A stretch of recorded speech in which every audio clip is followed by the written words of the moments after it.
Recently, there's been a kerfluffle in the UFO community about Lou Elizondo. Can he be trusted, or is he a disinformation agent? First, the case against him. Elizondo used a couple of false UFO images when testifying before Congress. He later said that those images were illustrative background only, and that he hadn't verified them himself. Other critics point out that Elizondo still works for the Department of Defense and is probably saying anything that the Pentagon wants him to. The case for him. In a previous job, Elizondo was an intelligence officer with ATIP, so he was well placed to learn the information that he has. And supporters point out that Elizondo was essentially the first person to reveal that the U.S. government had a program to reverse engineer alien craft at a time when there was no pressure from the UFO community to do so. Except that claim isn't true. Bob Lazar talked about it. Corso talked about it. Bigelow Associates have talked about it. Stephen Greer has never stopped talking about it.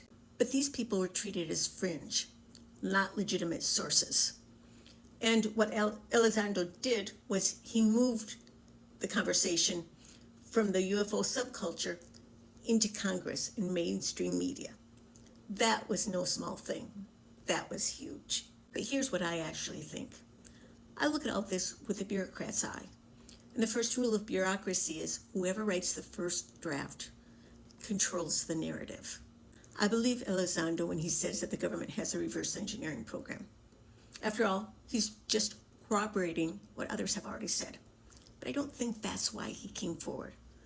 I think he came forward with the encouragement, maybe even at the direction of senior Pentagon officials, in order to help shape the narrative.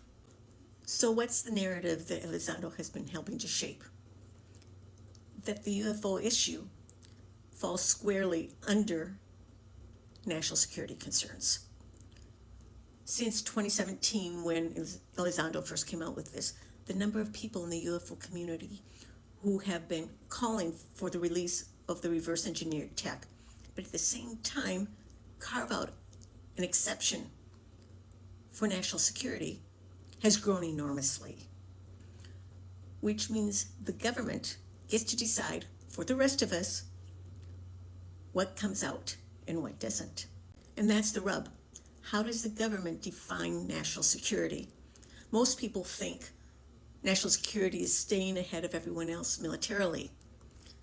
That's one answer. But I think a bigger one is economic. Keeping a system built on petroleum intact in order to keep the wealthy in charge. So, no free energy, no manufacturing without pollution, no growing crops without gallons of pesticides and fertilizers. Disclosure isn't just about whether the truth comes out. It's about who controls the parts of it that do.